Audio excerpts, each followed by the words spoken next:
Adar, Abhinandan, Abhar. Namaskar and a very good morning to all the viewers. This is Arpita Srivastav Rai welcoming you all to this Atmanirbhar Bharat vocational learning platform.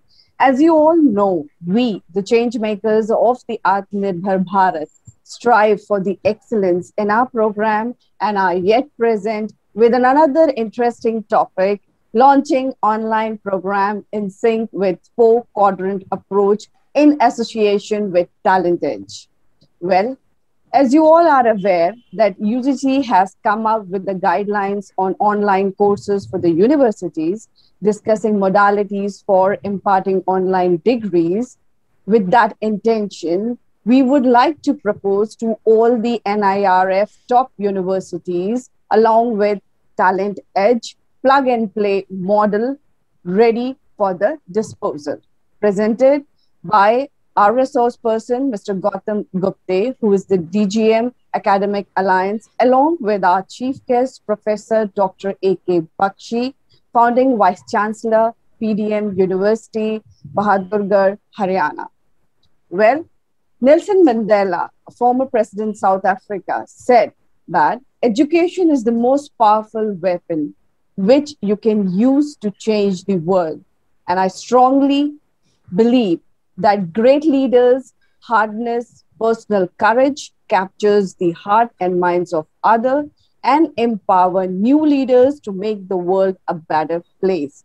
And to throw light on this, ANB is proud and privileged to have Professor Dr. A.K. Bakshi as our honorable chief guest for the inaugural speech addressing all of us on empowering teachers for 21st century challenges to enhance quality of higher education in India.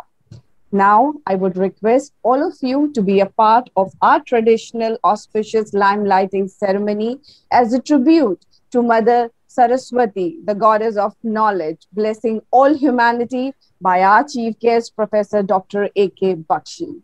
Now, I request IT team to kindly present the virtual lamplighting session.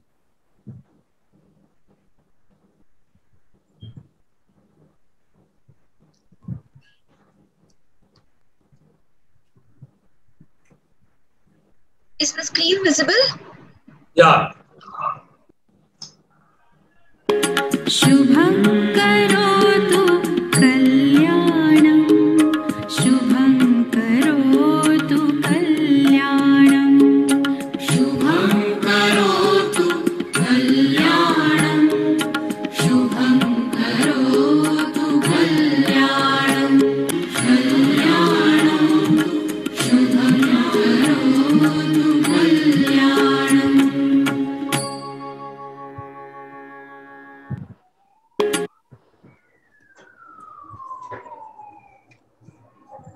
Thanks, Akshay.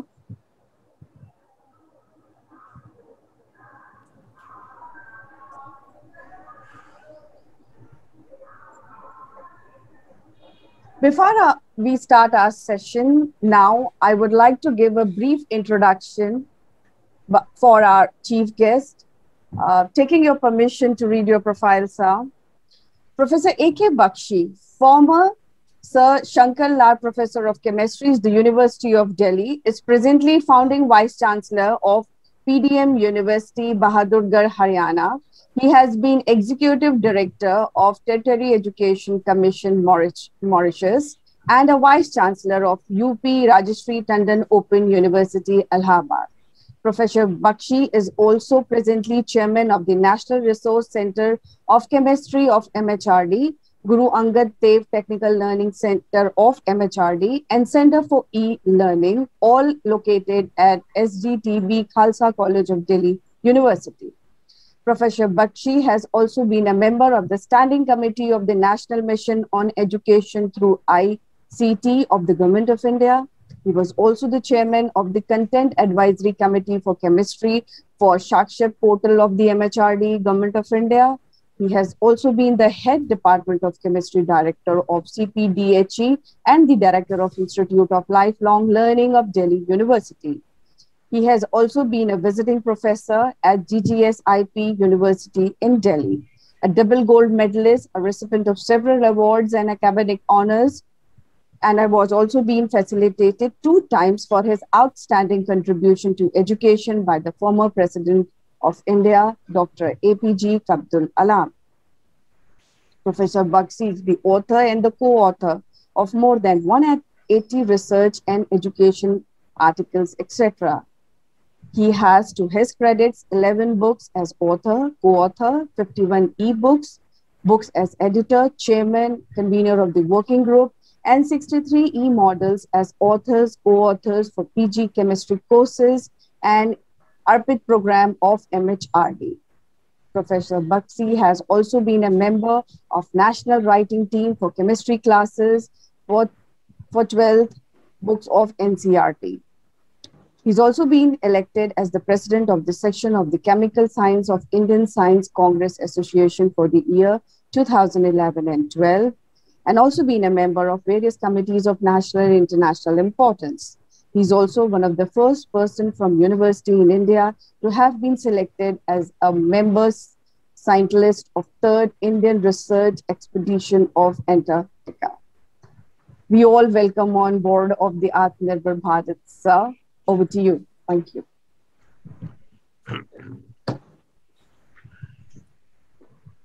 Thank you, Arpita, for your very kind words of introduction. It's indeed a great honor and a privilege to have got this opportunity to be a part of this very important webinar.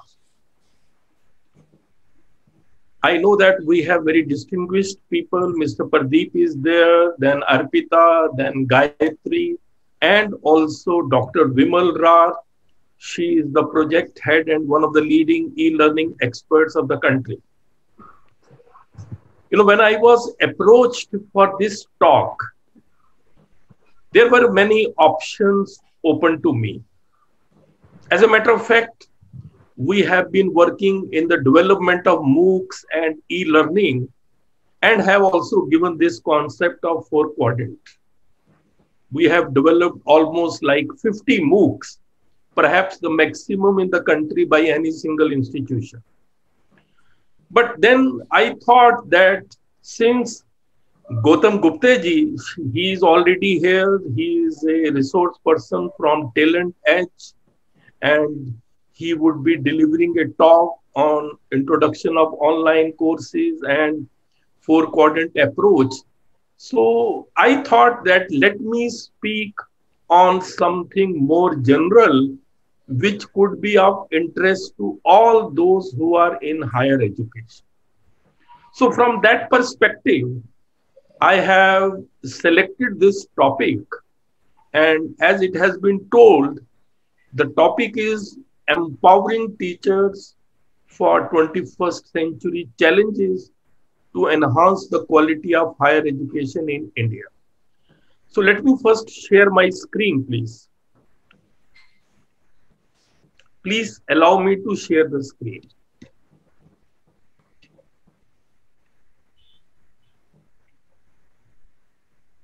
Host has to allow. Please enable it. Arpita ji, if you are the host, you need to enable it. Pradeep sir is the host. Sir, you can make them as a co-host so that they'll be able to share the screen. Okay, wait a minute. I'm doing that.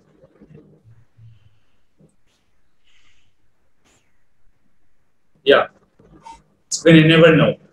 Yes, thank you.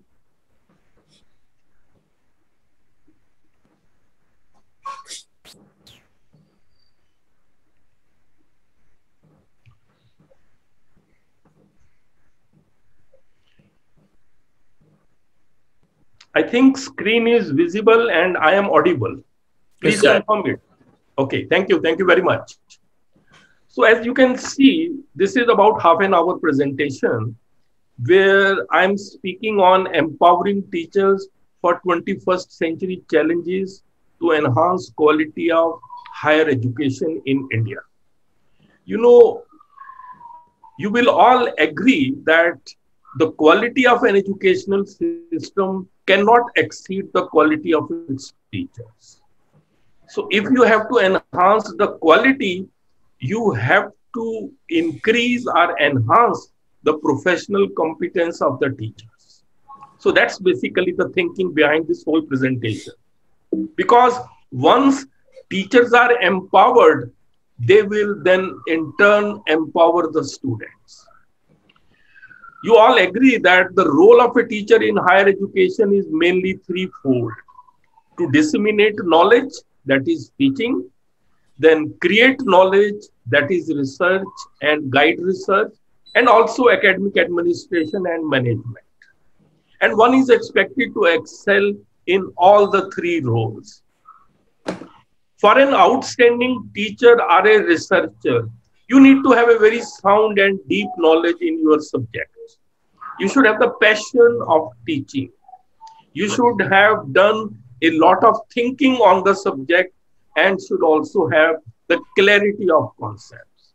And please remember, this cannot come in one day.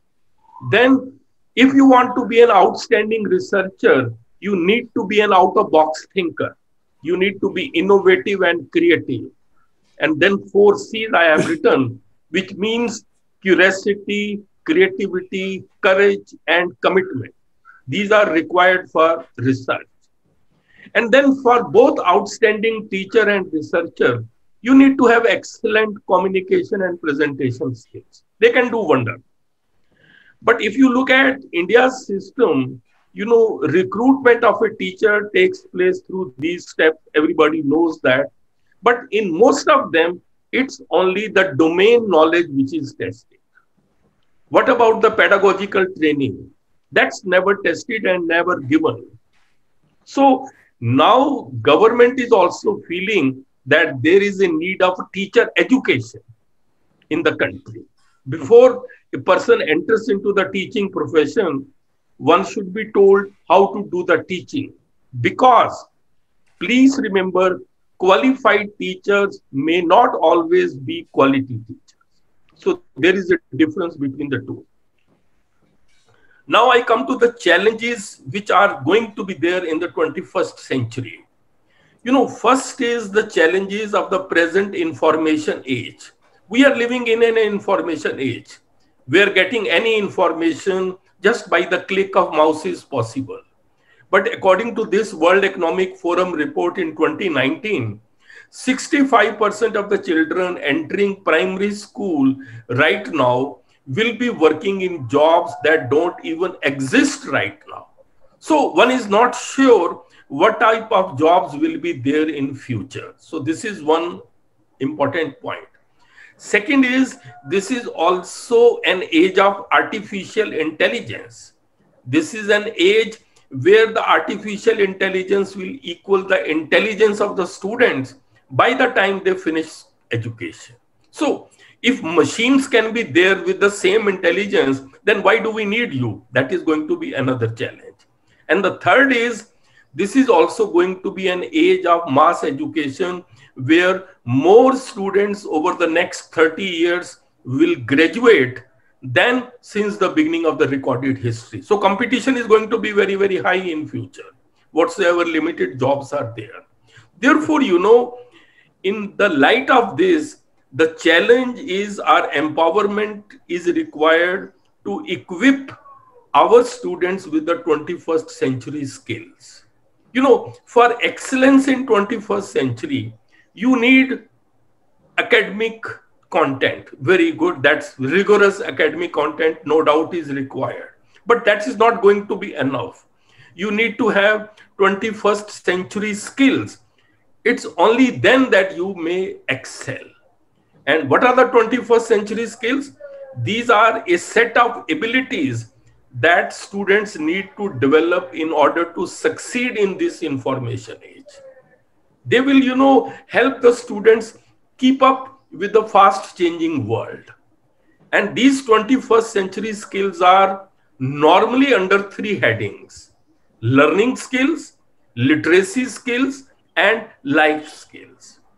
Learning skills are critical thinking and creativity, then collaboration and communication. You know, these are the things which should be imbibed in our students.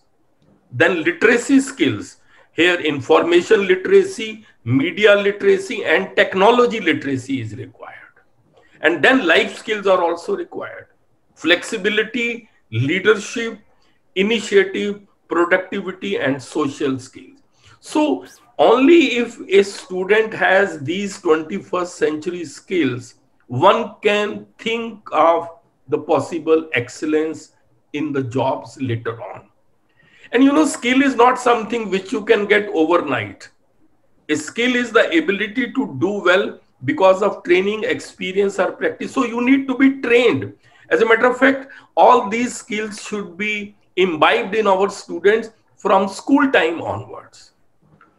Another challenge is we as teachers need to produce creative minds. You know, in India, if there is a problem, there is a crisis of creativity in Indian education system.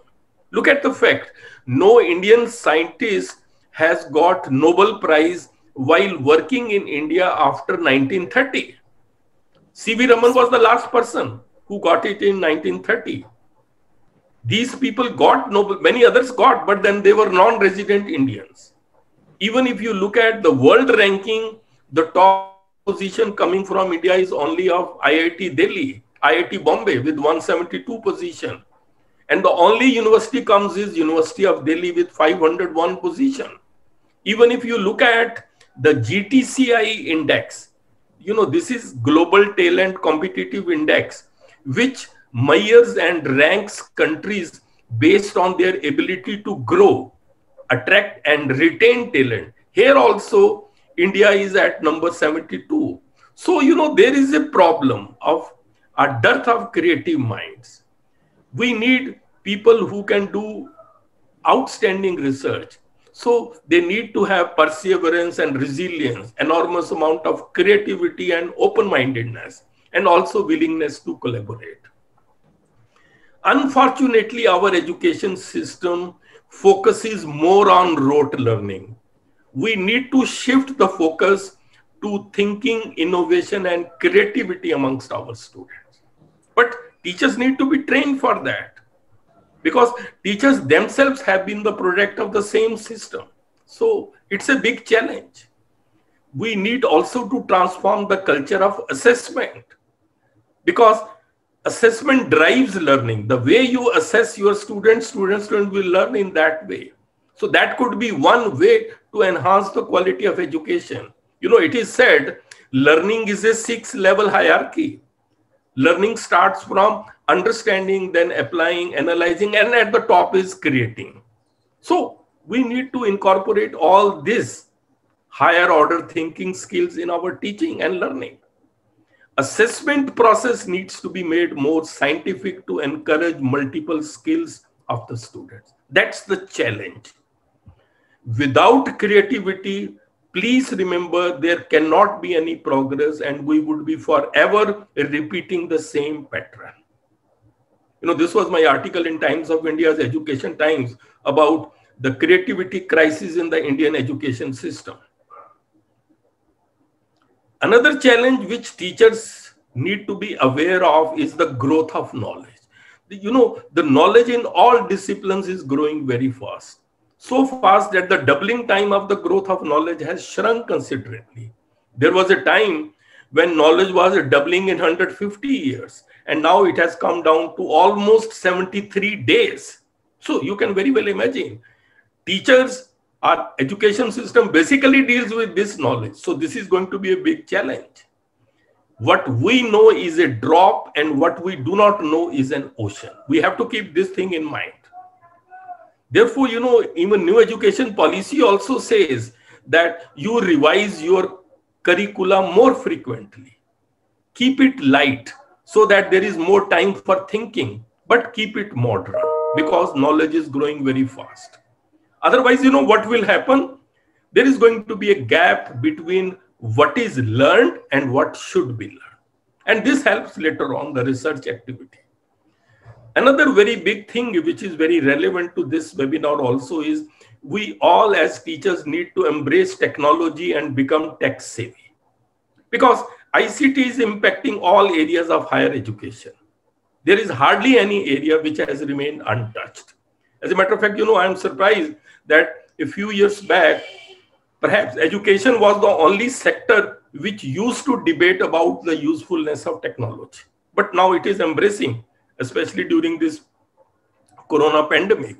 And it has affected teaching and learning in the form of e-learning and MOOCs. It helps you in the revision of syllabi through technology, emails, discussion forum, video conferencing. In research also, because literature is becoming very fast, so electronic databases have come. And then even the professional development of the teachers. You know, refresher and orientation courses is a very common thing in higher education. Those are also done online. And I am, for example, the chairman of the National Resource Center of Chemistry. We have been doing online refresher courses for chemistry. So all these areas have affected. But most significant is e-learning. After all, what is e-learning? E-learning is electronic learning. Emphasis still on learning is just a mechanism. So e-learning is a learning that uses ICT. What are MOOCs? MOOCs is also a form of e-learning, but in a very, very structured manner. You know, you all know that MOOC is an acronym for Massive Open Online Course. So everybody knows that. But what is the basis of e-learning or MOOCs? It is the e-content. How do you develop the e-content?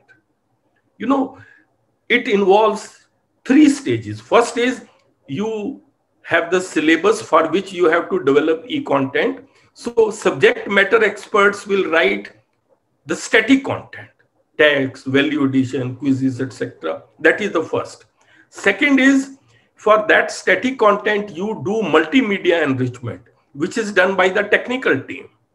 Wherever required, you add audios, videos, animation, simulation to make content more interesting. And the result is you get e-content. So e-content is nothing else but multimedia enriched static content. And the approach which is normally followed in UGC is a 4-quadrant approach. You know, basically it's something like this. I just tell you in a very simple language. Suppose there is a semester paper. Normally we cover syllabus in 35 to 40 lectures. So you divide the syllabus into 35 or 40 parts. Take one part of the syllabus, and for that one part of the syllabus, you write 1 quadrant, which is e-text. Here you write detailed text, etc. Second is self-learn. You add video lectures, text, graphics, visuals, and animation for the same part. Third is self-assessment. You add self-graded e-quizzes with feedback. And the 4th quadrant is no more. You add some value additions. So for this one single part of the syllabus, you develop content along these 4 quadrants. And this taken together becomes one module. So for one semester paper, there will be ultimately 35 to 40. That's basically the thing.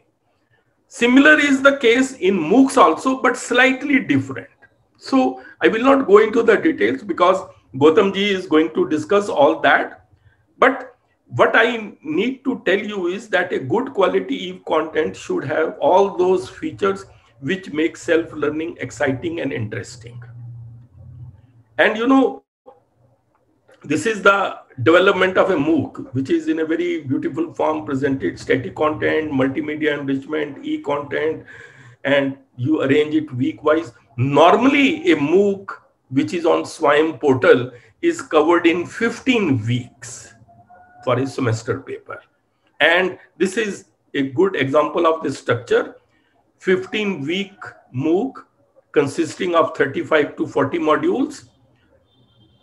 Total 40 hours duration, about that much, including 20 hours videos. First 7 weeks will be self-learning weeks. Then week 8 will be revision and assessment week. And then week 9 to 14 will be again self-learning, and week 15 will be the final. So that is how a MOOC is, you know, basically conducted. The basic philosophy of MOOCs, you all know, is 4 A's. Anytime, anywhere, anyone, any number of times. So you can decide your own pace of learning. And all these MOOCs have been uploaded on the SWAYAM portal. This is the site on which these courses have been uploaded. And at present, it's more than 2,000 MOOCs which have been uploaded in various courses. Vision is that SWAYAM will be ultimately like ATL, anytime learning for MOOCs, just as we have ATM for money. This was my article in Education Times about massive open online courses, massive learning. This is our article relating to our work. And all this is basically on the learning management system SWAYAM platform, which is one of the world's largest MOOC providers. It has courses from 9th standard to PG, and already $33 million has been invested. Each MOOC has an introductory video or a summary in each course. Courses are free, but fee for examination or certificates is charged. But courses are flexible. You may even study the desired module. You don't need to go through the entire MOOC. For example, we have developed a MOOC on quantum. This is an introductory video of the MOOC, which we have developed. Just give you Dear students, welcome to this MOOC on quantum chemistry for postgraduate students. This MOOC, which you are required to complete in 15 weeks, has been developed in a very systematic and logical manner. In the first week, you will learn about the fundamentals of quantum mechanics, such as what is quantum mechanics. To this, I'm not able to cover it because of the paucity of time, but this gives you the overall structure of the MOOC. And this SWAYAM is being designed in such a way that it achieves the 3 cardinal principles of education policy: access, equity, and quality. Why MOOCs are becoming popular? Because at present our gross enrollment ratio is 26.3%. New education policy says it should become 50% by 2035. So MOOCs can help there. Then, MOOCs have been developed by the best experts of the country. So it is like the best of the country addressing the rest. It helps you realize the dream of lifelong learning. And then high quality education will be available to the masses. That's the beauty of the MOOCs. And then it provides education with equity. It makes learning learner-centric and interactive. This was my article about SWAYAM platform, how SWAYAM platform will transform the quality of faculty in higher educational institutions.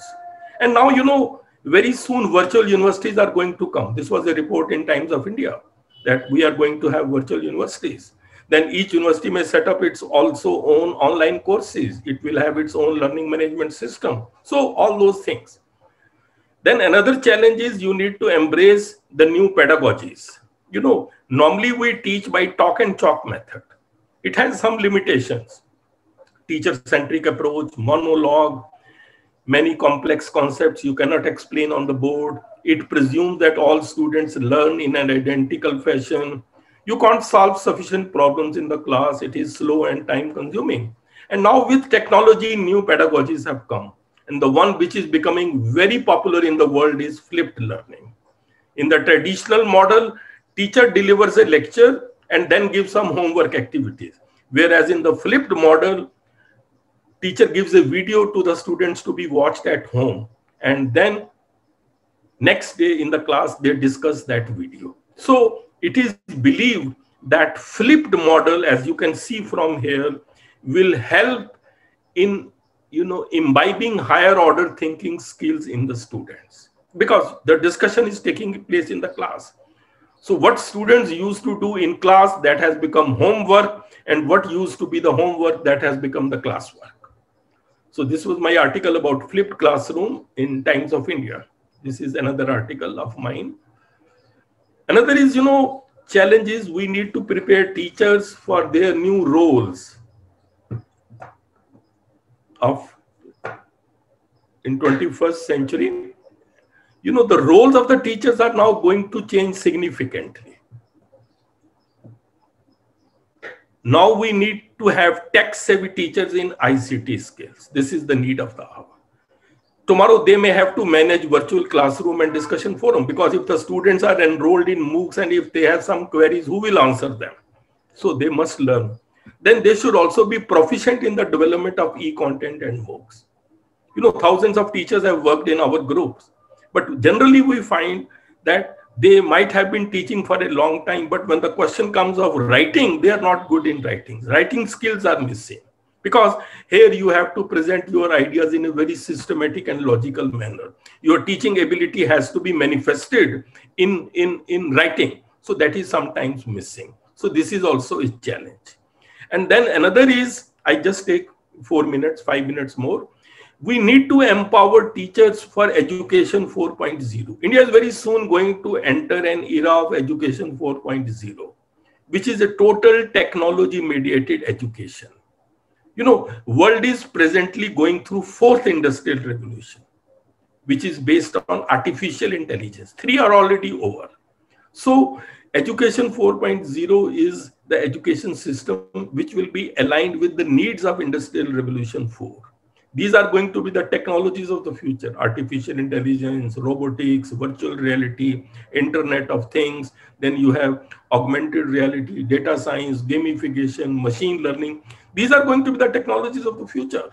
And pedagogies are also changing. We had talk and chalk method, then came e-learning. Future is blended learning. Then next step would be personalized learning is going to come in a very big way.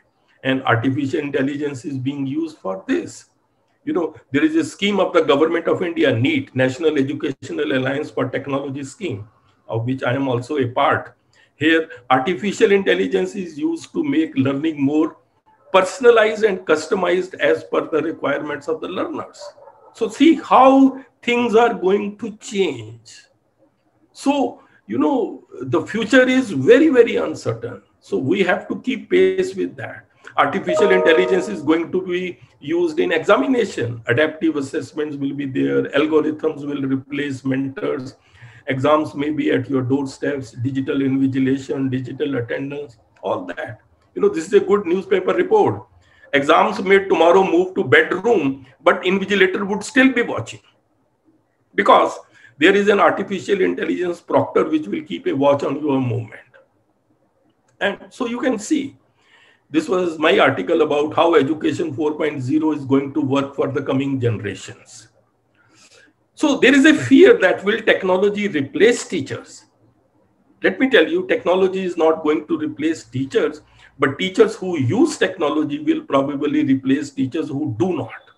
So the need of the hour is that you become tech savvy and keep on learning. Technology will never replace great teachers, but technology in the hands of great teachers can bring about a big, big transformation. So this is, you need to be a great teacher as well as a tech savvy. That's required. This was my report. Then the message is never stop learning. And the last thing which I want to say, 2 minutes, even if you have all these empowerments, you also need to have a right personality if you want to excel in life. For success in life, you need to have appropriate personality. Please remember, there is a report that 87% of all people fail, not because of capability, but because of their personality. They ignore personality. So try to have a proactive personality. If you are proactive, you focus on preparing. If you are reactive, you focus on repairing. So try to be proactive. Proactive people don't wait for the ship to come in, they swim out to it. That's the message. So proactive personality traits, these are the things. I don't have time, but self-belief is required, self-control, control over your thoughts. If you can control yourself, you can control anything. Growth mindset. You should have a priorities in life, immediate and distant aim, work hard sensibly. Many people are very hardworking, but without any direction. Direction is more important than speed. Time management is there. Then learn to live in the moment. No arrogance, no to worries, because worry is a misuse of imagination.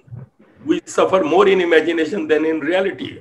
Control your anger, positive. You know, these are all the qualities. No fear of failure. You know, there is a famous Hindi quote, जब तक तुम डरते रहोगे, तुम्हारी जिंदगी के फैसले कोई और लेता रहेगा. So, no fear of failure. So, have all these personality traits. I don't have time, otherwise, you know, I... sir mute हो गया आपका. बख्शी सर आपका म्यूट हो गया mic.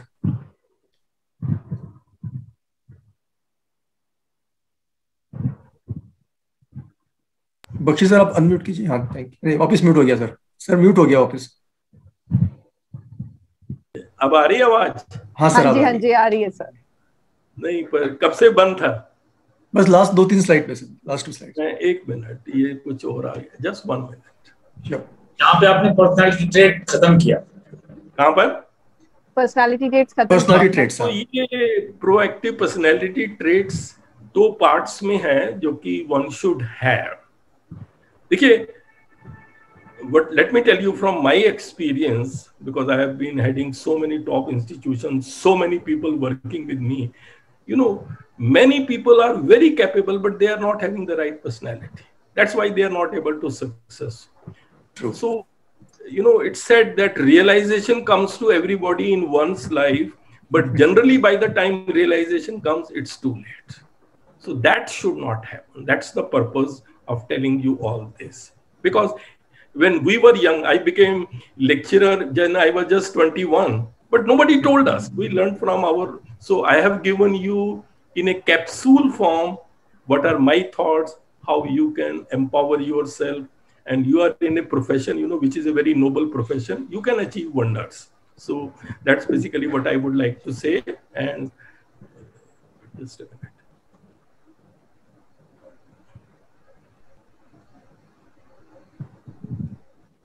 So thanks for your patience. I've taken a little more time, but I just wanted to convey what I really want to say. And we look forward to listening to Mr. Gupte. So thank you very much. And it was indeed a pleasure being a part of this event. Thank you.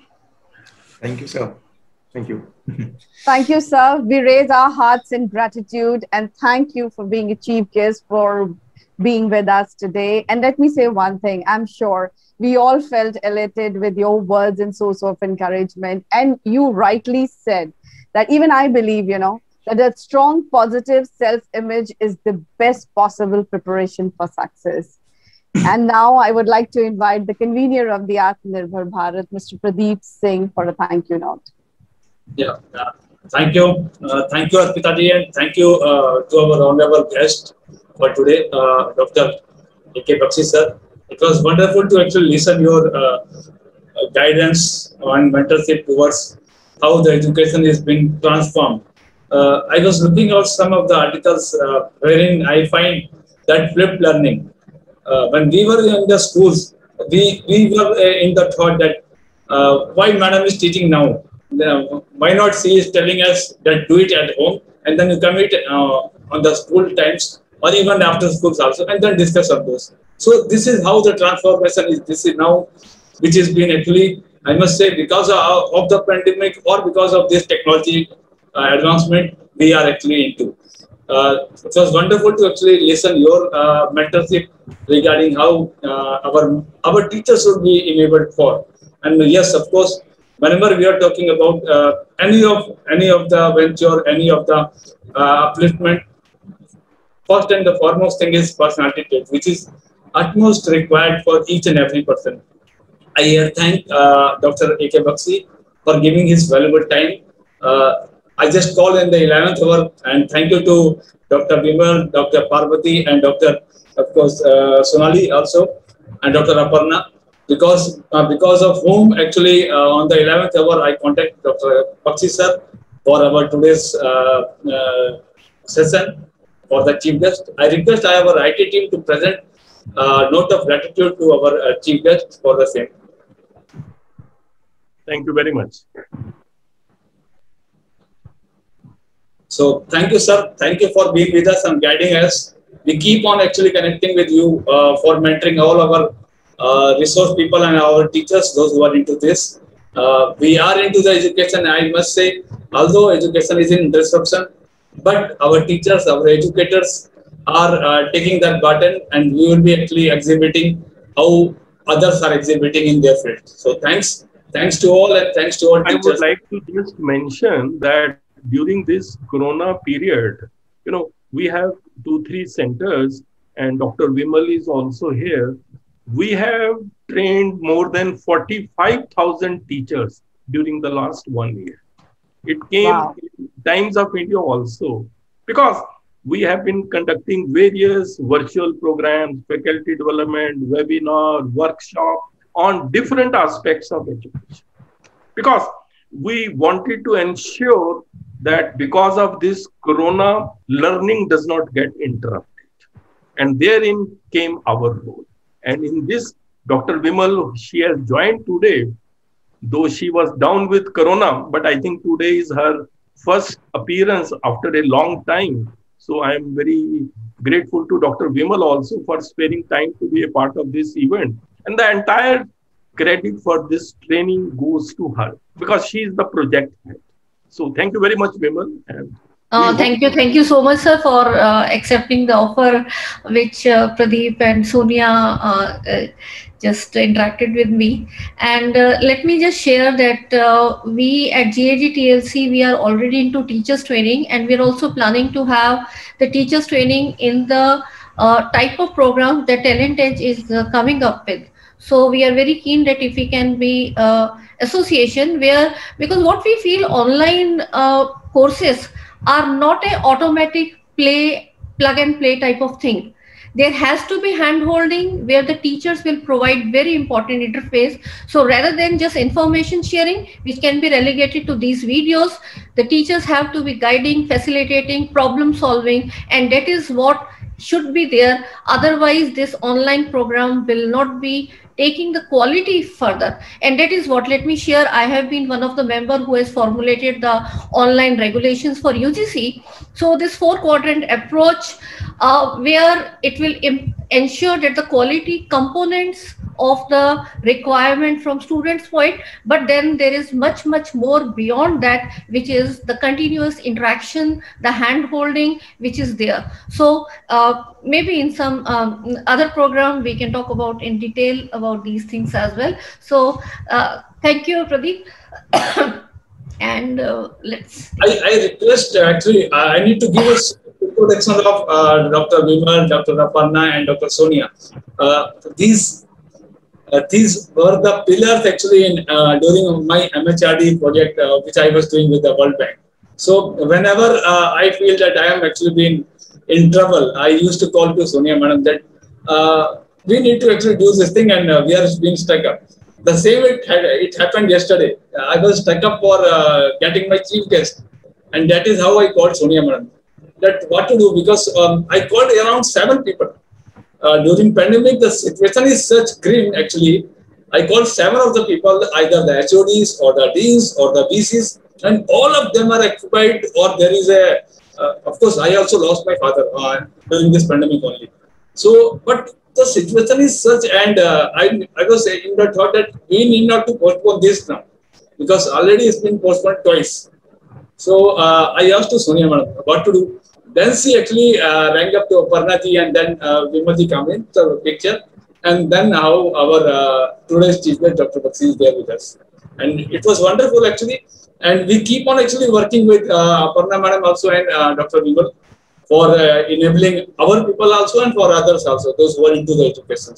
So moving on to this for the next session, I request Akshaya Madam, Gayatri Madam to take up the resource person's intro, and then we are going for the second one. Thank you. Thank you, Dr. Vimal, and thank you, Dr. Aparna, for the same. Thank you. Thank you, Pradeep ji. Namaste and good morning to everyone. We are deeply privileged to have with us Mr. Gautam Gupte, DGM Academic Alliances with Talent Edge Education Ventures Private Limited as our resource person for webinar to launch online programs in sync with 4-quadrant approach. Mr. Gautam Gupte is an MBA in marketing with over 25 years of diverse work experience, mainly into education industry. His forte has been academic alliances, operations, and support. He has been instrumental in setting up alliances pan-India for brands like ICFAI University Mumbai, Walnut Schools Pune, Career Forum Pune, Career Launcher Limited New Delhi, IIHT Limited Bengaluru, Global Talent Track Pune, ICFAI University Mumbai, Walnut Schools Pune. Currently working as a DGM Academic Alliances with Talent Edge Education Ventures Private Limited. He is responsible for academic alliances with Indian and international universities. We welcome Mr. Gautam Gupte to our webinar session. and hand over the Zoom floor to you, sir. Welcome, sir. Thank you. Thank you so much, ma'am. Thank you. I would like to thank you for giving my introduction, and also like to thank team of Atmanirbhar Bharat Vocational Learning for today's wonderful session. Thank you, Dr. Bakshi, for this lovely insights, almost in sync with what I'm going to present. The thought of, as we rightly say, online is the new thing now. It has become the absolutely new normal. A few years back, we never thought this situation would arise. It was there, but not in such a quantum. Right now, we can see online learning right from preschools to schools and colleges and universities. I'm from Pune, and here, even today, the schools and colleges are absolutely closed. Everything is, even the preschools are on teaching online, right? So, with when last year, when our honorable FM Minister, Finance Minister Nirmala Sitharamanji had mentioned that universities can launch programs online. And that was just a statement, probably. I don't think so. A lot of work was done then. The way it is, we can see with all the universities, moving towards that. We took a cue from there, and we have invested huge, I would say, to a tune of 1 crore in developing the entire programs on these 4 quadrants for the graduation and post-graduation programs. And the whole idea today is to present you the readiness of us in launching these online programs with any of the universities who wish to. Right. So I hope the screen is shared with me. Sorry. Yeah, you need to still make me the co-host. Pradeep ji, I can't share my screen. Yeah, now you can. I can.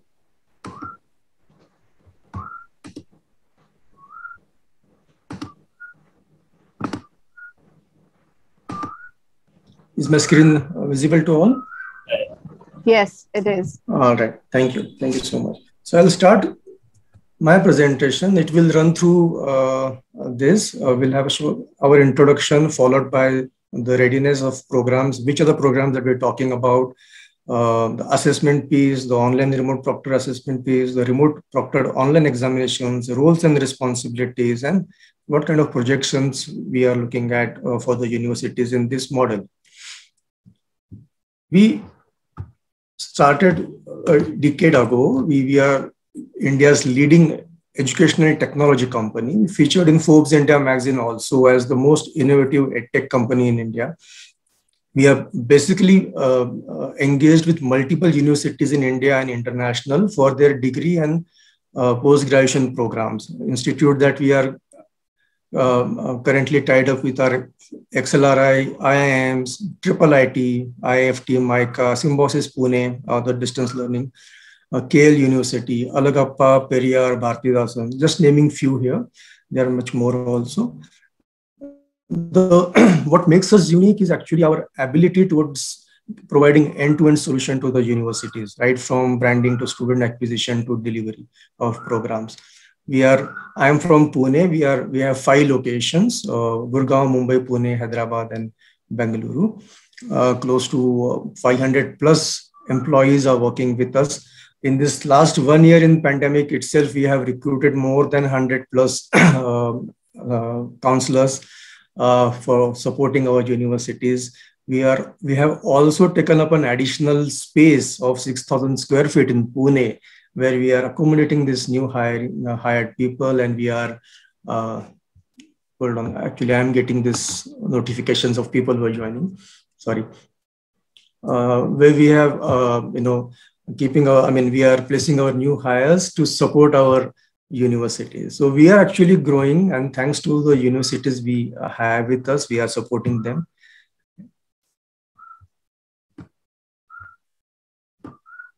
This is our management collectively we have more than 100 plus of years of experience. Aditya Malik is our group MD. We have backing of Lumis Partners as our venture, as the funding from them. So this is our team based in Delhi, Mumbai, and Pune. We are a complete end-to-end management company. We provide 360-degree solution. But what I mean by that is right from branding of the university through portal, creating leads through digital marketing, appointing dedicated counselors for the university for who basically counsel these leads and convert them into admissions.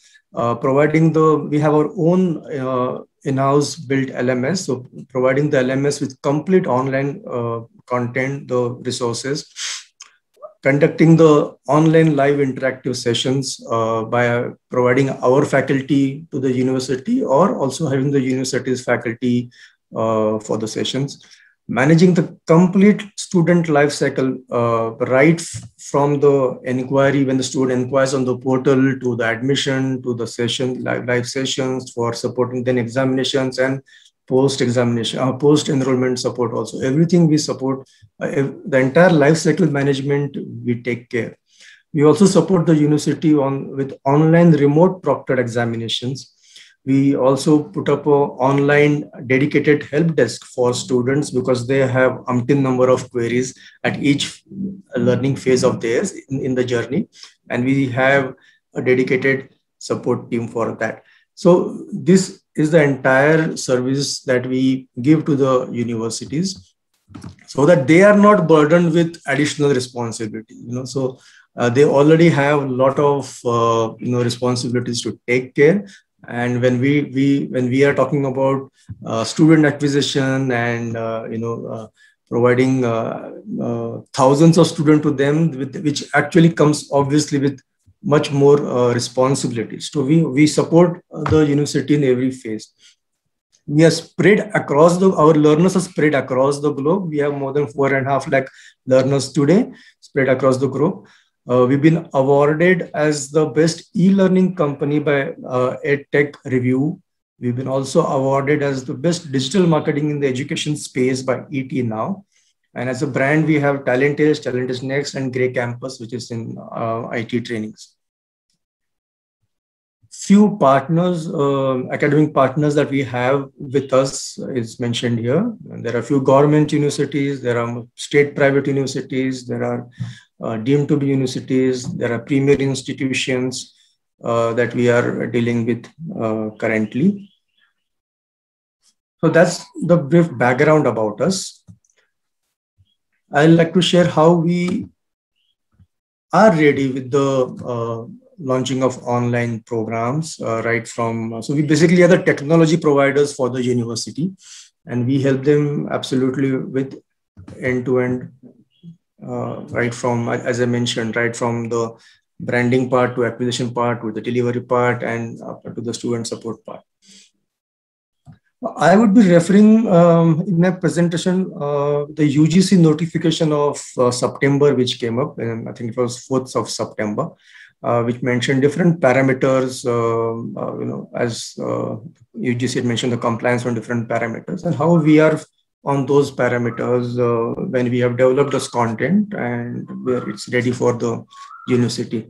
So we basically provide a white label solution. Nowhere is Talent Edge mentioned. Whenever we are tied up with the university, it is the university brand.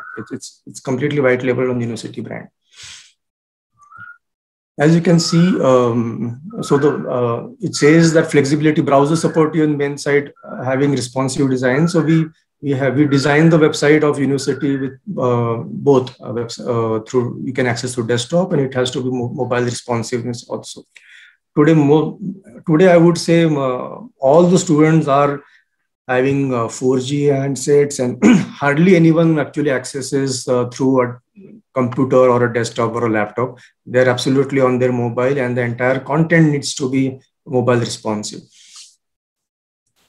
The programs that we are ready to launch in this is MBA with 6 specializations, MCA with 4 specializations, BCA, BBA, and BCom. BCom also we have a few specializations with us.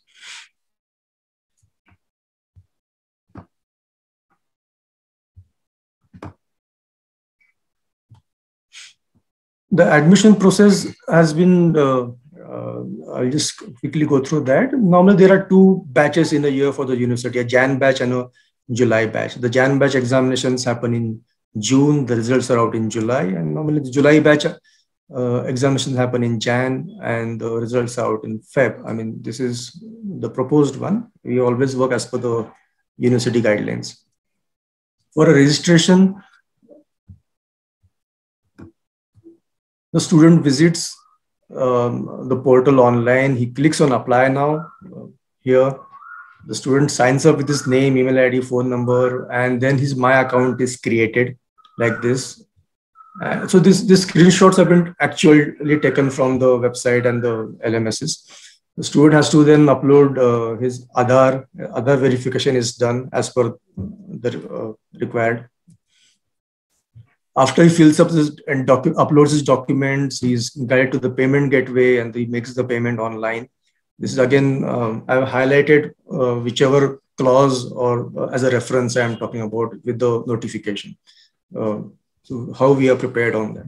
So once he does this, he gets a provisional, the student gets a provisional admission. He gets an immediate email from the university stating that he is provisionally enrolled, which also, the email also consists of his LMS credentials, his username, his password, so that he can access the eCampus or the LMS, as we call it, of the university. This is how the program overview looks like. The student enrolls, he gets provisional admission, he gets access to the LMS, he gets access to online learning resources. Discussion forums are there for every topic.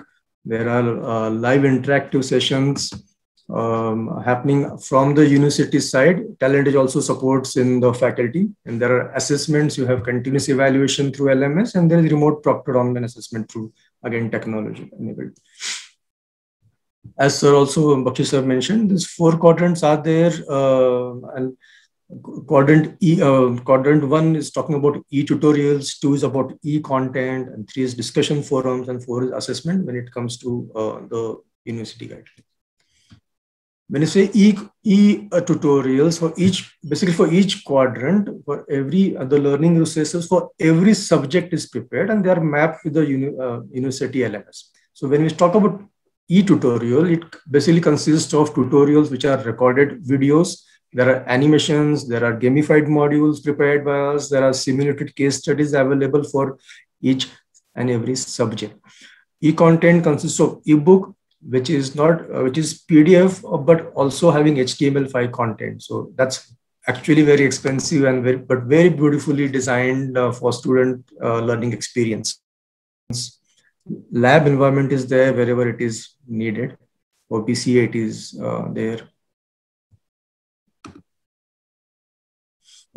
So I've taken screenshots of the LMS for and from the website to give you a fair idea how the programs and the delivery looks like. So this is through the university website. The student gets access. Student logs in. So for learner, it is a very seamless learning. I mean, he just logs in to his LMS. It automatically, so he doesn't know who the backend is. For the student, it is always the university interface that he is having. Nowhere will you see a Talentage logo or anything mentioned here. So he logs in through his LMS. He gets access to the entire learning courses. This is a screenshot of our tutorial. So this is basically pre-recorded videos which can be given by the university or which is also created by Talentage. Both are available for the university. Gamified practice tests. So for every chapter, we have created this.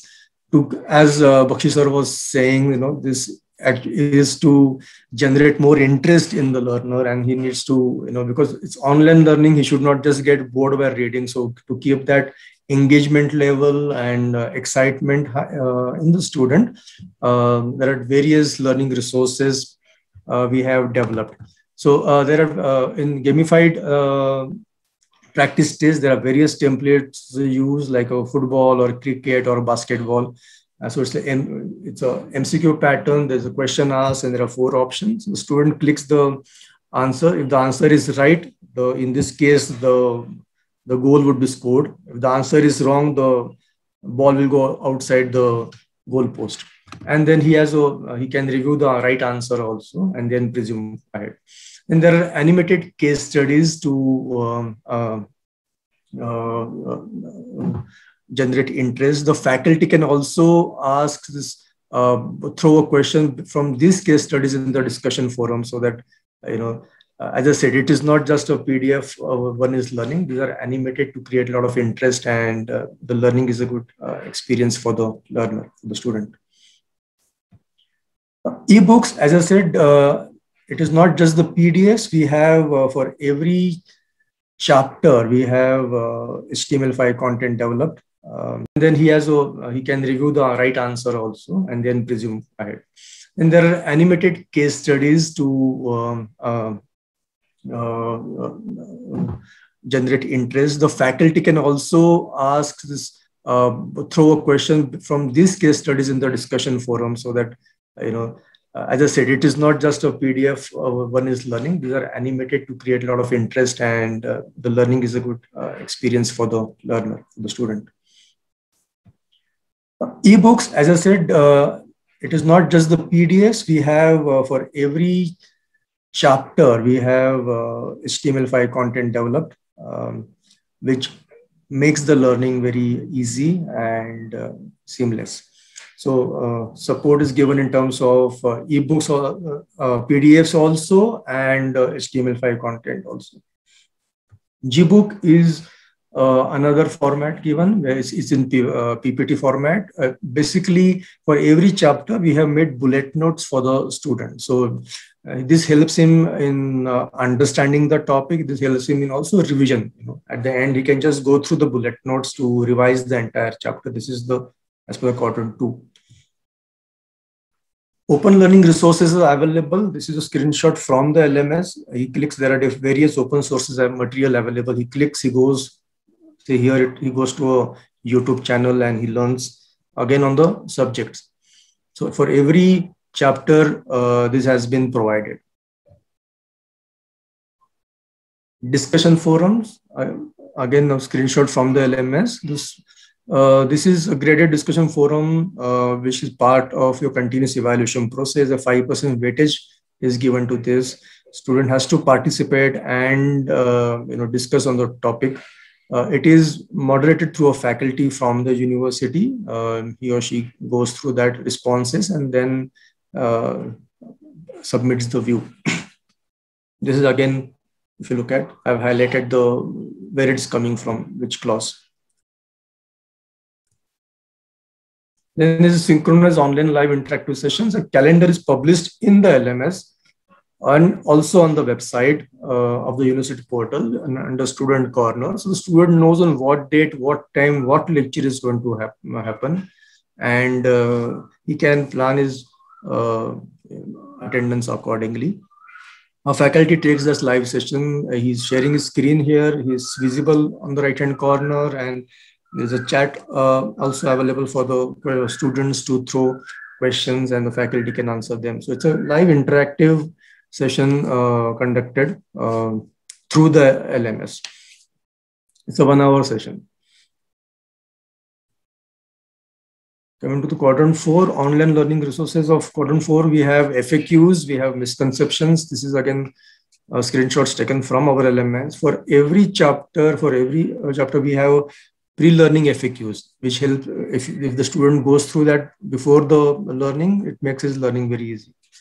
For every chapter, misconceptions are also published. So again, as we know, there are common misconceptions everybody has. This clears them off. If they read this will clear the misconceptions about the topic.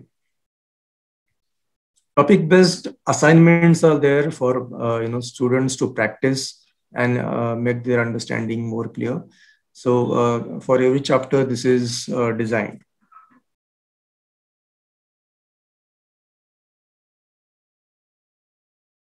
We have a messaging system for the student as mentioned in the clause. peer-to-peer interaction is needed, or availability of tools to keep the student informed about activity and performance. So a messaging system is available in the LMS. The faculty can send message to all the students.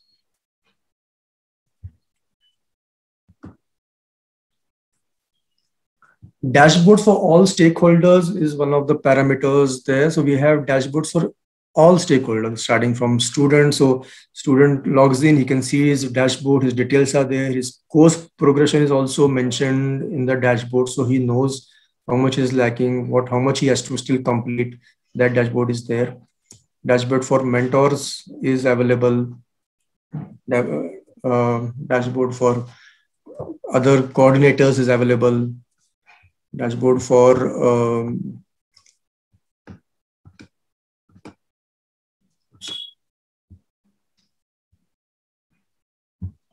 something went wrong suddenly.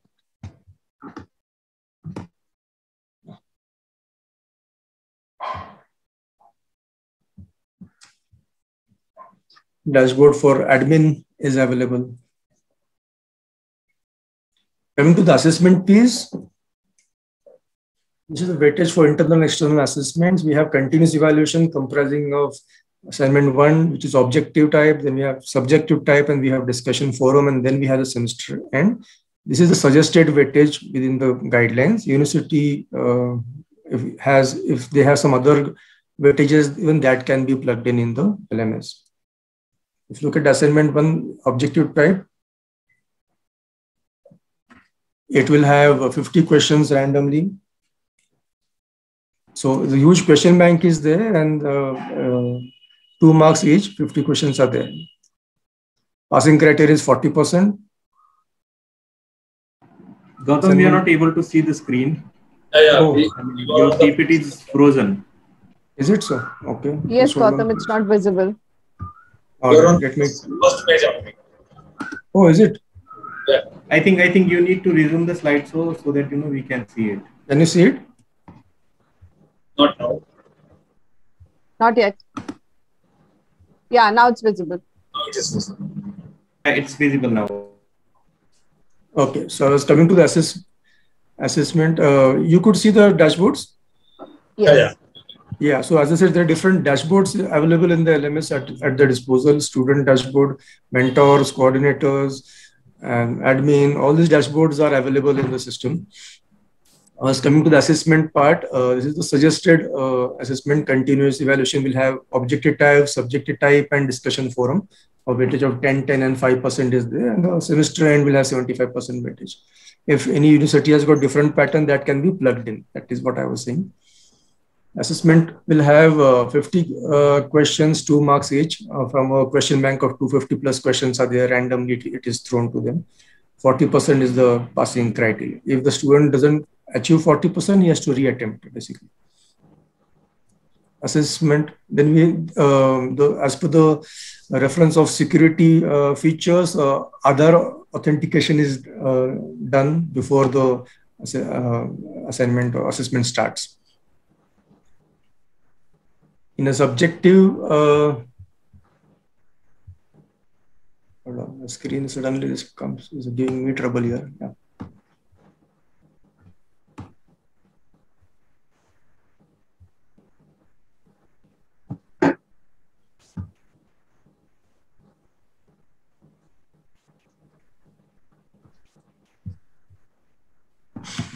So subjective assessment type is also available in the LMS. In the left-hand side, you can see the screenshot. The student clicks here. He gets a questionnaire. The screenshot is on the right-hand side, which is downloadable. The student has to write and then upload his response sheet. There is again 40 marks is there for passing out of 100. 5 questions are there, 20 marks each. Plagiarism tool is plugged in, so only 10% similarity is allowed. Anything more, the tool highlights, all those that has been copied from Google. So student has to use his own language and brains in writing it down and uploading the response sheet.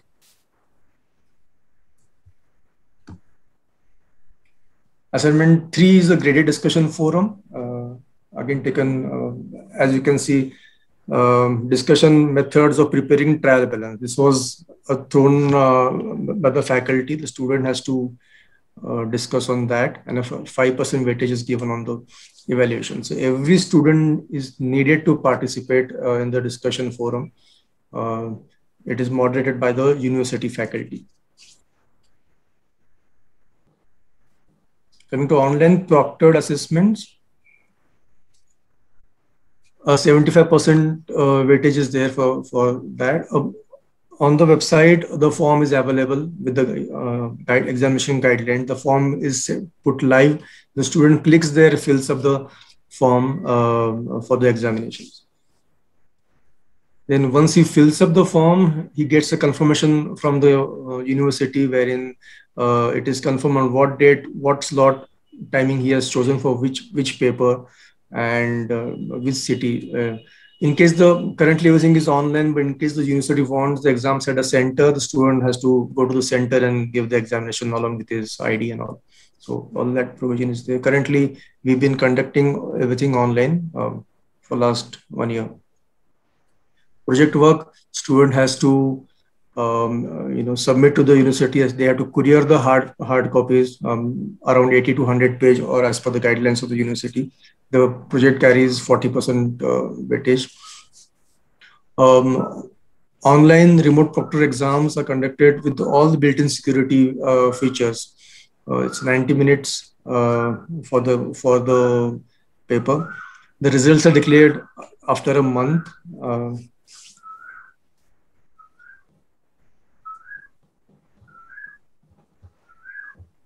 Still entering the room. The basic brief about online the remote proctored online examination is it's the Microsoft Cloud enabled platform is there. AI enabled features are there. Examinations are conducted through technology enabled remote proctored system. Online proctor is available who's actually checking. So as Bakshi sir was saying, you can take the examination in the bedroom also, but somebody is watching you continuously. It is also captured. The images are captured. It's live. So the flexibility is there for student to give the examinations anywhere, but it is monitored. You can't even open up another window when he's giving examination. It does not, the system does not allow. So one cannot open Google or another PDF to read. If I'm trying to read and I move out of the screen, just like right now, the image is captured and the student is marked failed, because obviously if he's moving away from the screen, it is lively captured. So which means either I'm reading or I'm trying to seek help from somebody. So that is absolutely not possible. You have a proctor monitoring you actually. So these are the few screenshots just for understanding. We have put it here how it is randomly taken. So the student and every student is aware of it, and we make them aware right in the beginning also that you would be monitored. So please don't try to take the advantage of that you are at remote location and you are giving it online. So you are not being watched, but yes, you are continuously watched. As I said, results and mark sheets are out in 30 days and it is again declared. We have student support. We have separate team handling the student support, because I'm sure you would agree that when you have thousands of students enrolling, the kind of queries they come up with, it could be related to the studies, it could be related to the payments, it could be related to the projects, assignments, anything. The same team who's actually involved in counseling or taking admission cannot really support, because that would be too much of task to them. So we have a separate system for student support, separate team handling the student support queries. We also have a ticketing system on the website. So every student can just log in to the website and create a ticket. It could be for the study material, results, LMS, exam, anything. And he could type in his ticket, raise his ticket there through the system, and he is addressed within 48 hours.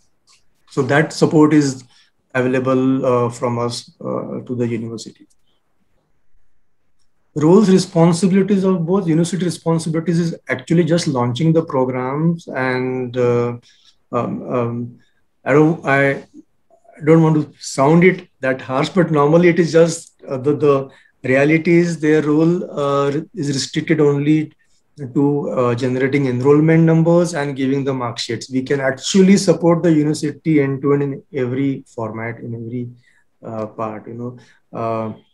Faculty support university can give us, or else we also have our faculties and our responsibilities. Also, we mentioned that faculty support for live interactive online sessions are given. In Pune, we have a studio. Unfortunately, in pandemic, it's all been delivered right now from respective faculty's home. Otherwise, the faculty walks into a studio in Pune in a proper, soundproof environment, and he delivers a lecture.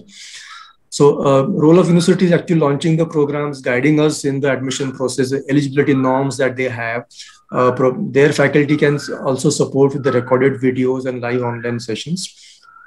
Discussion forum is obviously taken by their faculty. We can also support with our faculty. Guide us in conducting the online report proctor assessments, and obviously allotting the mark sheets and certifications to the successful students. While we are primarily responsible for right from digital marketing and branding of the university to create online inquiries, counseling them with our so we appointed a dedicated team of online counselors for the university, and help this leads to take admissions online as per the registration process shared with you earlier. The entire content is white labeled on university's branding, providing the complete technology platform with all the learning resources. Faculty support for the university is given by us. This is kind of projections we are talking about. There is no investment from university. The entire investment is done from us, whether it is the four-quadrant content, whether it is resources that we are appointing. Everything is done by Talentage.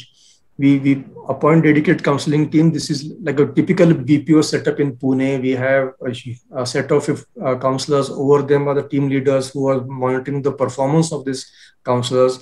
How much admissions are they doing for the university? Are they on track or not? Above the team leaders are the managers. So we have a complete system in place in Pune, wherein we to support the universities. So when we talk about any admissions, we have a maths behind that, and that is what I'm trying to share here. On an average, a counselor does 2.5 admissions in a month.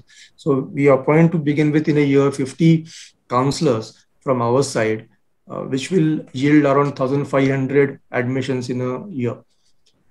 In the first year. In the second year, the conversions increase because the counselors are now used to it very well about how the conversions happen. So that will increase the productivity to 3,600 and so on.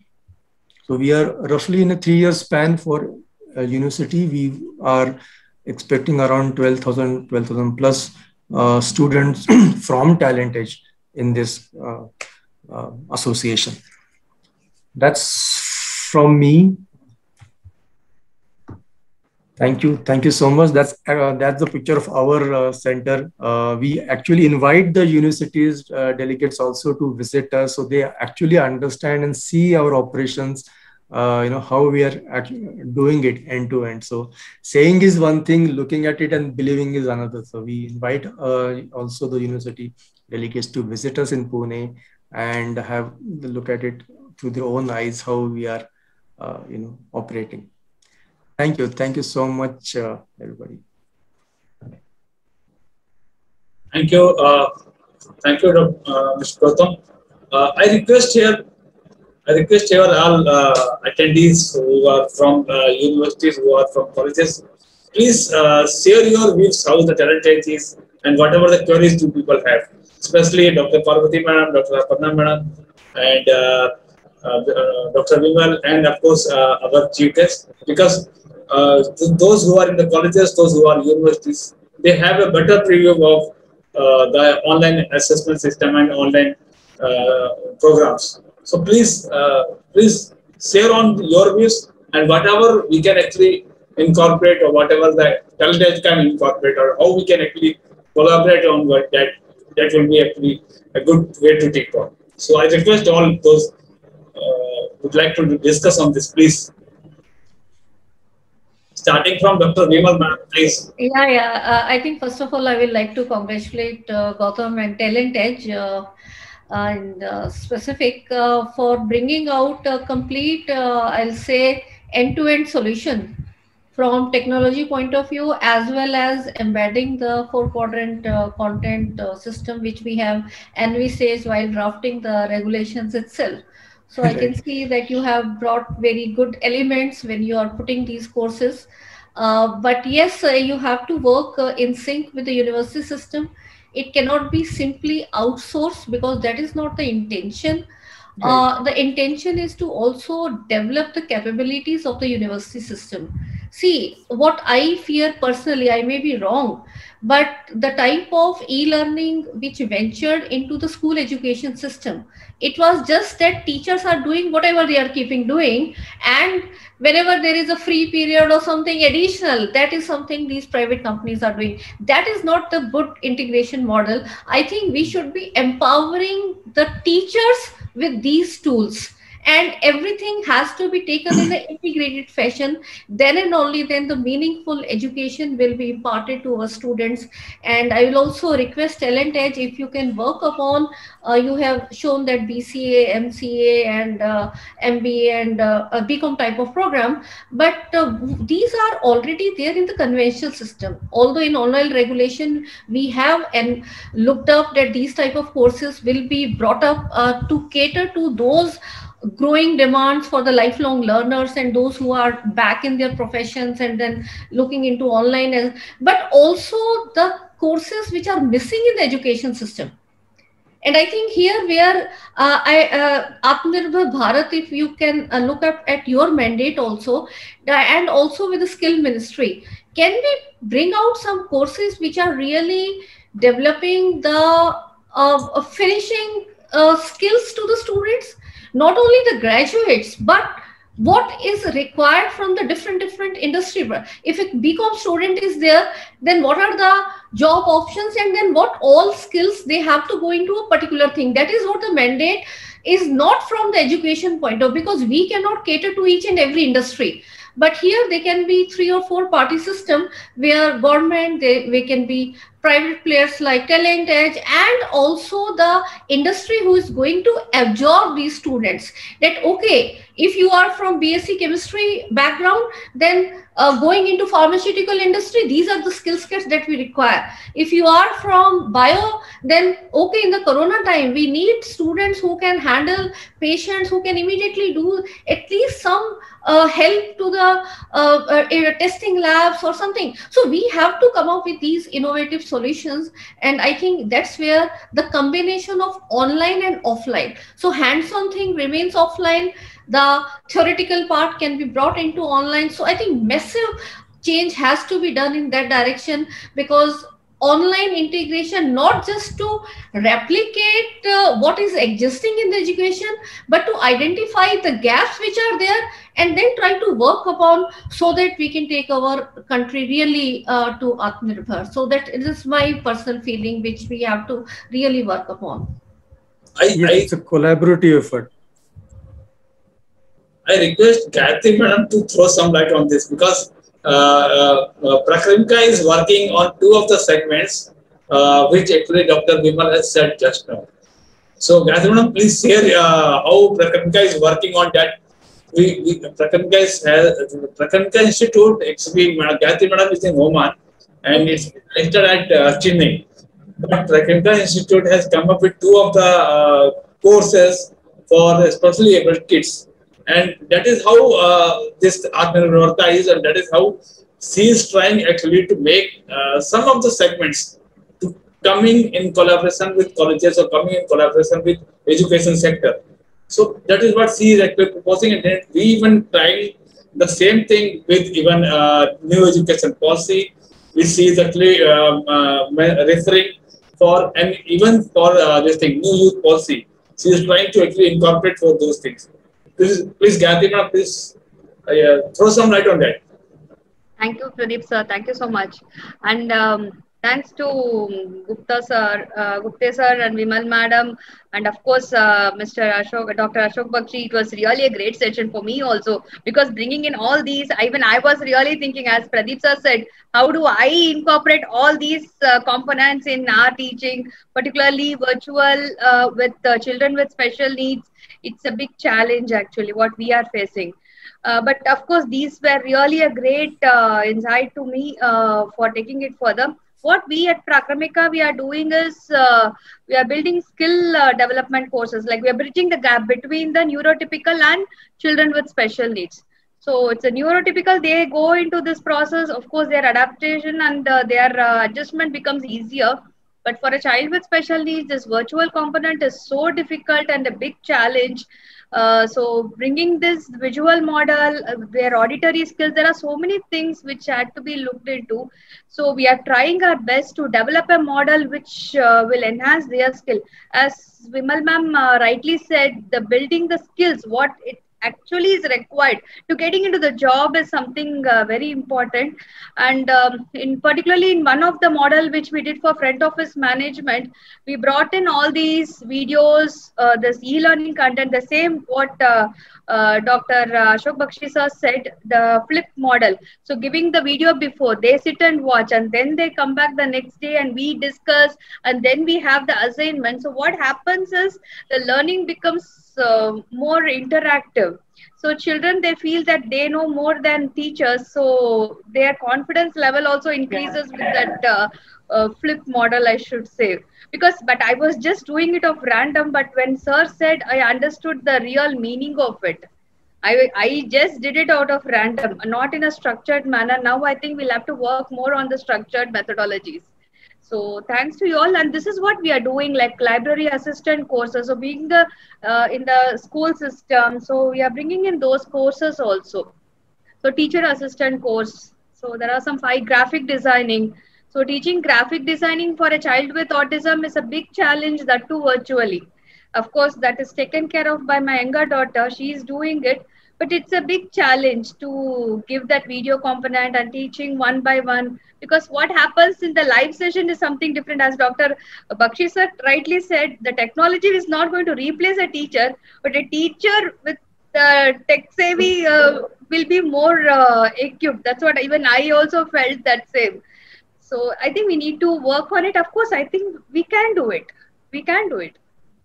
And I think rightly said by Pradeep also that National Education Policy 2020, which is so aspirational, we'll have to now integrate all these things with the aspirations which are brought out in NEP 2020. I know not everything is achievable, but majority of it can be achieved, and we'll have to prepare around that. And let me just share one more exercise that we are doing at AICT.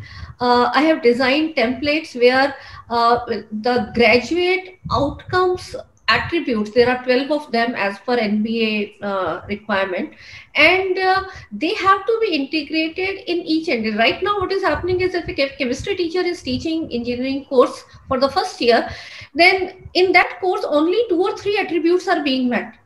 And there are attributes like lifelong learning, the social impact, the environmental type of factor. So why not a chemistry teacher can integrate the environment sensitiveness? Why it has to be taken as an independent paper? So we have now, this is a massive exercise going on. We started just 2 months back. And initially I was like asked to review existing chemistry book. And then I brought up that why don't we integrate all these elements of the value addition in the 4 quadrant of EPG Pathshala we introduced first of the time, that case studies, the various historical facts, the Nobel laureates. So all these things, the applications. So why it has to be only a theoretical derivation type? Derivation is something which they can put up and refer to the net. There are so many resources. Now where it has to be really applied. So all these things, now we are rewriting those books, telling the authors, and that is a new exercise which is happening in engineering from AICT point of view. So we are very hopeful, and all these things I think in the online courses of any kind that you are developing, try to see it should not be the same theory part. Please come up. I think we have to be really making new ideas around the e-content.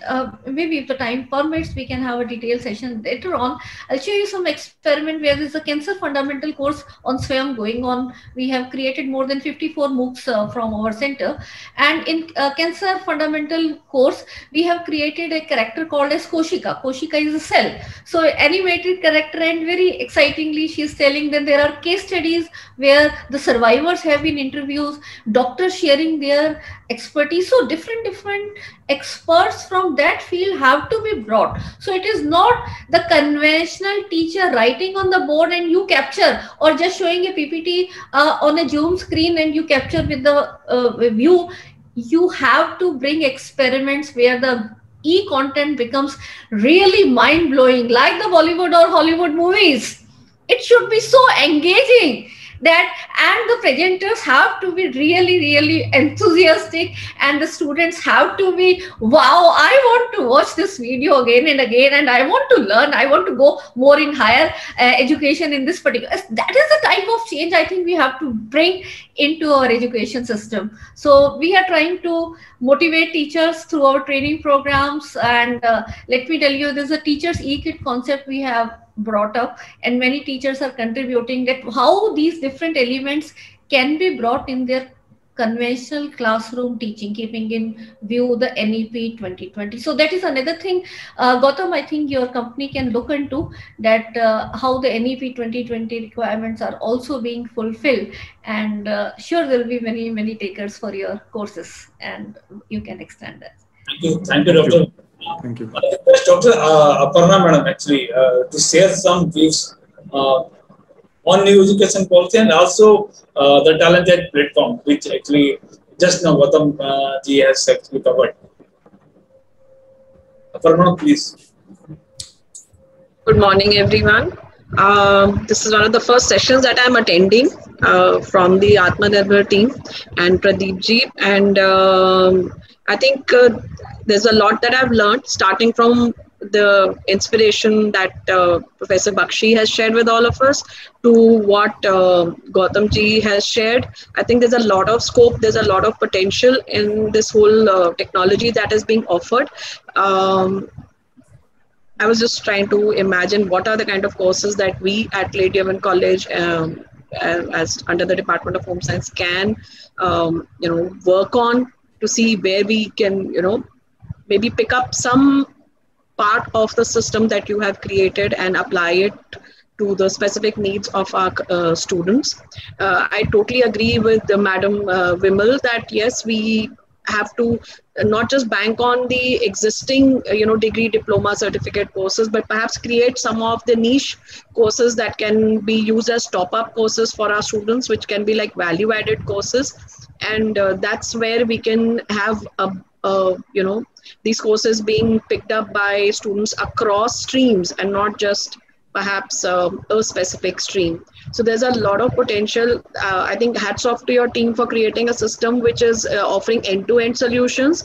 But yeah, each one of us has food for thought from your end now, Gautam ji, that how do we adapt your system? How do we, put our own ideas into your systems and try and create a partnership which is win-win for all, and obviously in the best interest of our students. I think one of my senior colleagues, Dr. Sushma Goyal, is also here, and being one of the senior most teachers at my institution, I really want, if I'm not wrong, that is Dr. Sushma Goyal, who's with us right now. Is that Dr. Sushma Goyal? Yeah, of course.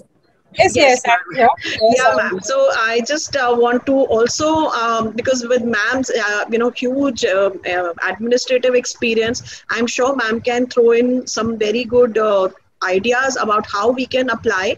As I see, Delhi University is a huge ecosystem. I don't see immediately, we picking up the entire system as is being offered by the Talent Edge team. But yes, we can try out small experiments with short-term courses to begin with, wherein I think we also get the confidence that yes, with this partnership we can initiate some good market-oriented courses which our students can take up as top-up courses. And of course, with small beginnings, I'm sure we can lay foundations for some very meaningful partnerships where technology can be used, to leverage higher education in the times to come. I'm sure COVID-19 has offered a lot of challenges, which we are all living by the day, and also given us some thoughts of how we can now, use these technology platforms in the best interest of our students and facilitate the teaching learning process that we as teachers at our end are trying to establish. So thank you so much. I offer my best wishes to the team, and I definitely at my end will think of how we can collaborate. Starting small, definitely. Thank you so much. Thank you so much, ma'am. I request Isma Madam actually to convey her views on this, because we had been actually listening since long. Yeah, please. Yeah, of course. So good afternoon to everyone. Definitely, I have been part of Vimal ma'am and Ashok Bakshi sir's sessions, which they have been holding on e-content development, and being part of that, we have learned a lot how we can really make the entire thing very participative. And now this new initiative, which I find it is really formalizing the entire thing, which Dr. Vimal and Dr. Bakshi has been really doing for quite some time, an MHRD initiative. Which Dr. Gautam, who's really taking up this initiative by this particular program. I'm sure definitely Lady Irwin College, since we have been engaged in a lot of these top-up courses, which Dr. Aparna Khanna has been talking about. Maybe we can put it in the mainstream now. Since we have been working in this area, this is something which is not new. I mean, it is already there, so it could be developed, and definitely we would be happy to contribute towards this. So thank you so much. Thank you, ma'am. I request any of other fraternity from any of the colleges or either of the faculties there with us, those who wish to share their views, or if anyone is having any queries on that, please let us know. Pradeep ji, my name is Shrikant. Can I come in? Please. Hi. Good morning, everyone. It's a pleasure to see everyone on this Sunday, especially because Sunday is a around day for everyone. But I'm very happy to see. I mean, there are very few people across India, and especially in university segment, who are willing to contribute to the better cause. To deliver, in terms of building skills. I happen to work with Gautam in Talent Age Education Ventures. Thank you, Vimal ma'am, for sharing your views on, the type of courses that you are sharing. But unfortunately, we happen to cater those courses for which universities have gotten approval from UGC. We have better courses in our minds also. Like, we have developed something like job readiness programs, wherein, we plan to cater students, or rather prepare them right from writing a better CV, how to develop their communication skills, how to build, or rather develop necessary computer skills and everything, so that, they can appear for an interview, they get a job and all. Also, we are not looking at only urban areas when, it comes to skill building. We are looking at rural areas and Tier 2 and Tier 3 cities also, where, students can take up certain courses like agribusiness management, wherein if they do the first year program, they can have a certificate and they can get an employment in their respective localities. If they pursue a course further and do a second year, we can offer them a diploma course, diploma certification. Each and every year will have its own independent exit qualification, so that they can boost their employability. If they continue the course and complete the third year, we are equipped with offering them a degree certificate also, such as BBA in Agribusiness Management. We are working with certain academic partners on this, and hopefully, we'll be able to deliver this soon. And it's it's honor to see people with the same vision that our company has, and look forward to delivering more and more skill-based programs to Indian students, so that their employability boosts. Thank you, sir. Thanks, Srikanth. Thanks, Mr. Srikanth. Thank you for that. I need to add only one thing into this, what Dr. Vimal, Dr. Aparna, and Dr. Sushma was telling. When I was in the World Bank, during that MHRD project, there happens to be a 4-grade system. Madam might, all faculty might be knowing this thing, that we are into this 4-grade system. We are asking students to go for out-of-the-box subjects. And that is what is being now incorporated in new education policy. And that is why Dr. Vimal was saying for talent test to actually incorporate, because more or less new education policy is going to be implemented. And if talent test is going to incorporate those skills also, those whatever is being left out in you can say last 50 years or 70 years in that orthodox education system, it's been now taken up by new education policy. And if education policy is going to be taken up those things, I request Talented Edge also to incorporate those things. That is what actually we all actually into the vision of, because in the education fraternity, more or less, they are more inclined with the vision of new education policy. That's how I am ending up today's session. I request our IT team to present a certificate of gratitude to our resource person, Mr. Gautam Gupta. Thanks, Gautamji, for being with us, for sharing your insight. My pleasure. On your, of course, online programs.